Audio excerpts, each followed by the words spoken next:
Welcome to this video. Playing Meller333 from Austria, I hope. Let's see. Oh, he says he likes my channel. Oh, thanks. So we get the Nimzo. This is also why it took a few seconds to play this early moves. Okay, the Nimzo, and I'm going to try to go for the Hübner variation. Let's see what he's playing. No. Yeah, here I have picked up this interesting line with c6. It makes a slightly weird impression, but it's not really bad. Getting a later d5 in. And the bishop is quite well positioned on c7, while white has made many moves here that where it's not so clear what they're actually doing. Maybe e5 immediately. Yeah, well, they expand, but they also weaken. Get e5 in. Now I can take here. That's an interesting intermediate move to get white an isolated queen's pawn. Check. I have this intermediate check. Okay, knight d5. I always. Yeah, maybe knight d5. Maybe white needs to take. Yeah, now I can capture with the queen. Yeah, this looks quite nice. The only thing is my queen side is totally undeveloped.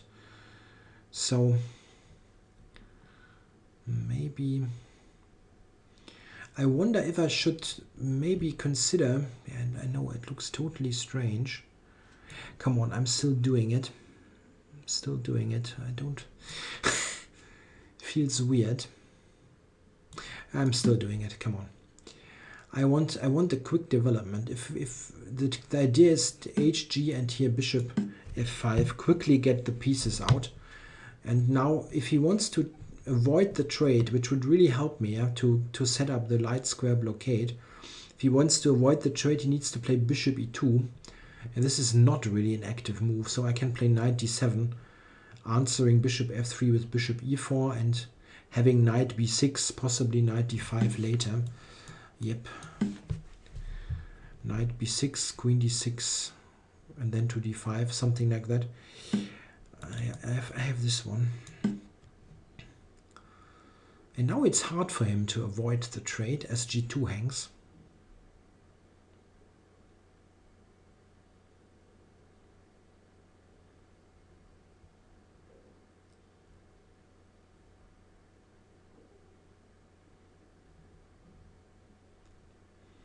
Yeah, that's a very nice position.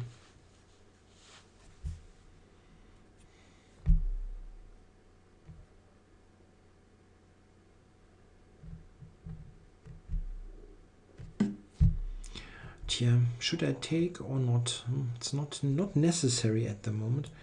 Maybe do this first.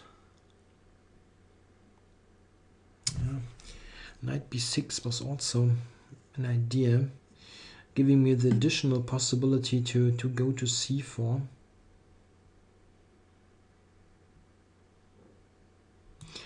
Okay, let's get rid of this.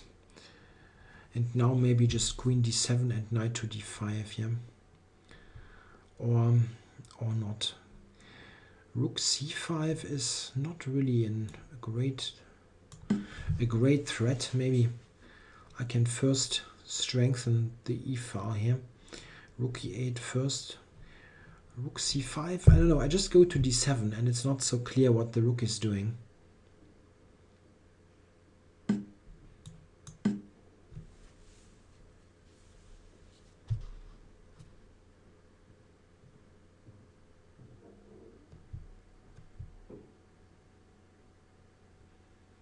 Yeah, rook e8, knight d5 coming. This is just a very bad bishop. The same color than the IQP. Rook e5 was probably a good move, right? Yeah, it looks like a good defense. It's maybe no. I briefly thought that d5 would be possible, but it's probably not really good. Because a7, trading d4 for a7 would be, of course, very beneficial. But I can take on e6. I can even take with the queen here.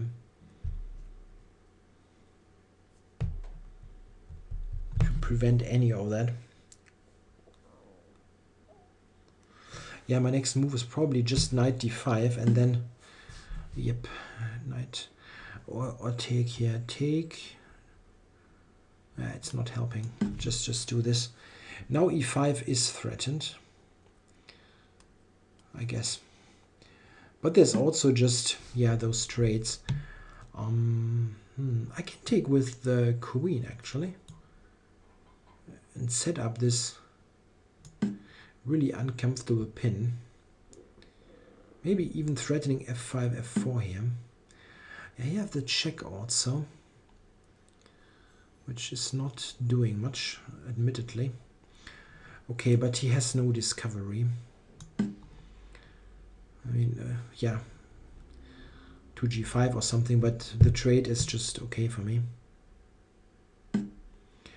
Yeah, just play the endgame, or yeah, come on, check. Let's just play this. Check.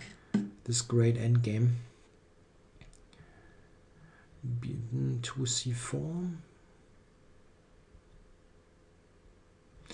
Yeah, let's just. I don't need to do it directly. Let's start with this. Get the king involved.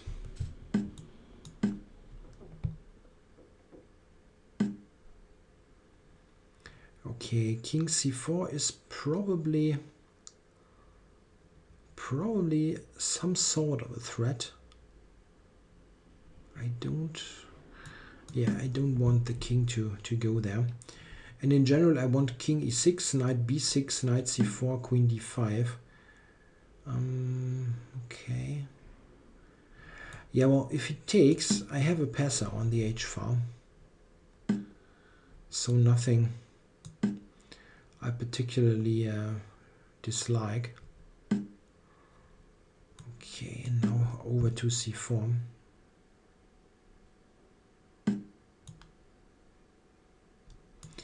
Or start with knight c4. Maybe start with this.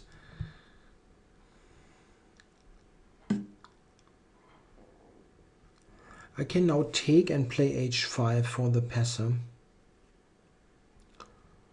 Or f3. You can play f3 though. Maybe just go here and threaten this. And then h5, still f3. Okay, so just start with h5. I don't need to take first. The upcoming pass pawn on the h-file is a problem. He needs the bishop to defend against it, and the bishop also has the a3 pawn to take care of.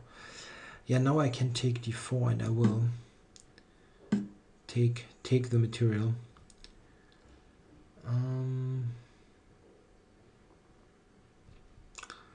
What's quickest here? Time warning. Yeah, just get the a pawn. It's probably the easiest. Yeah, he's got this slight counterplay here.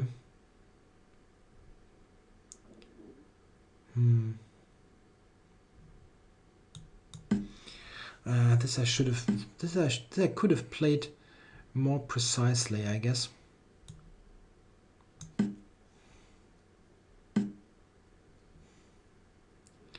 I'm counter-attacking on f3 here, so that I keep things under control. Check. Check. White forfeits on time. Yeah, at the end I can just go over here and win the b4 pawn. Yeah, it was just a very uncomfortable position. I mean, around here After this, I think black is quite in quite good shape. Yeah, amazing misjudgment by Stockfish, giving this position as equal. It's quite funny. Yeah, why should this position be equal? I have a complete blockade over d5, and nothing ever going to happen here to black. And you can just play this on forever and ever and ever against the IQP. Okay, this is not helping, but it's just a very one-sided position. Yeah, and here a computer here gave me something better. Yeah, f5.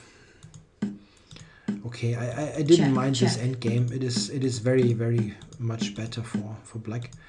This g4 was very helpful for me, so I get the h pawn in addition. But first, I improved the situation as far as possible, and only then got the h pawn running. Here I could have played better, no doubt about it. Going over to b3 and taking on a3 is useless. I should just keep the king near the f5 pawn and let the knight do the job on its own. That's the easiest. Like this, for example. The king is going to protect this pawn, and this is just promoting. Okay, thanks for watching.